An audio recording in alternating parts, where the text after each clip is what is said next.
Here, I'll show you how to add sliding text effect in Premiere Pro. So this is my background or video clip and this is my text clip. Now, after selecting the text clip, just go to Effect Controls. Here, make sure to put this playhead at the 0 second and enable keyframe for position. Now, at this point, I have to completely invisible my text. So I'm just decreasing this position value to minus 2000% and my text will be invisible. After that, I'm just moving my playhead and at this point I want to make my text visible. So here's I'm just adding another keyframe for position and this time I'm here clicking on reset parameter and my text is now appearing.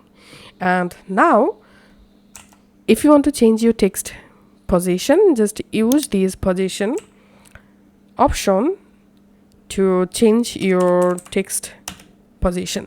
After that, select these two keyframes, right click any of the keyframe, temporal interpolation and select ease in. Now I'm just playing my timeline and here as you can see I've successfully added a slide in text.